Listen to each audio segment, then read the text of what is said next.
भजन नाम स्मरण हे सर्व विचार भक्तीत येतात।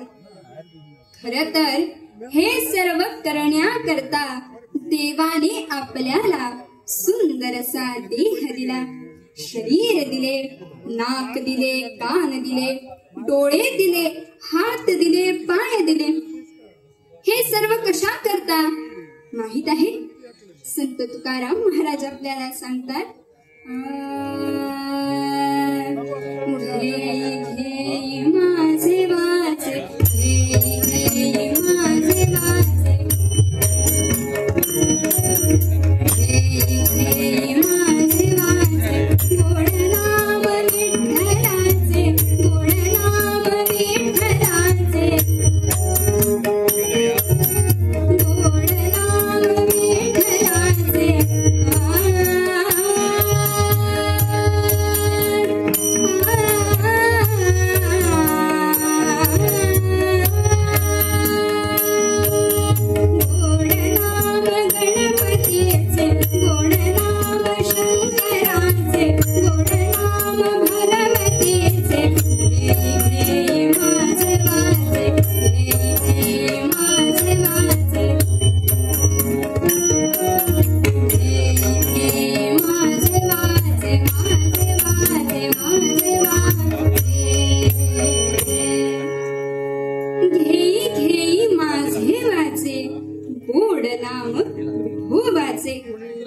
श्रोते हो, मुखाने सत्य चांगले बोलावे, हरी नाम घ्यावे, कानाने हरी कथा श्रवण करावी, डोळ्यांनी चांगले पहावे, मनाने सर्वांचे कल्याण होईल असेच चिंतावे।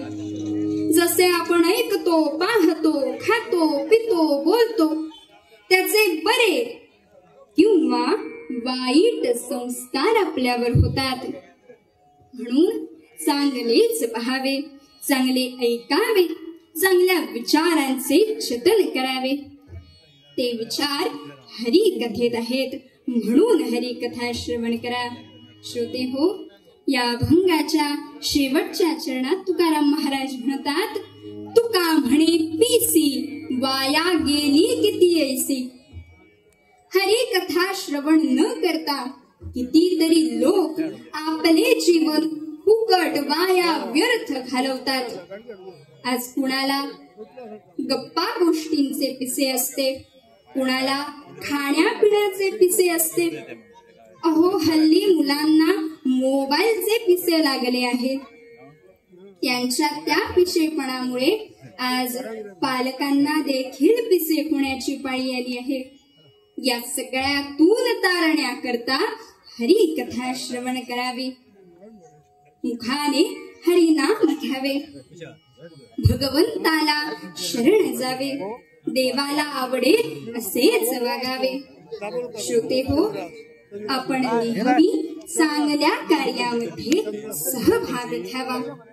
आमच्या गोव्यात माझे गुरु हरिभक्ती पारायण सुहास बुवावचे दर सुट्टीत कीर्तन व संस्कार शिबिर घेतात। त्या शिबिरामध्ये कीर्तनाबरोबरच आरत्या, जोगवा, गोंधळ, धर्मसंस्कार, गायन, वक्तृत्व, स्तोत्रे अशी अनेक गोष्टी शिकवल्या जातात।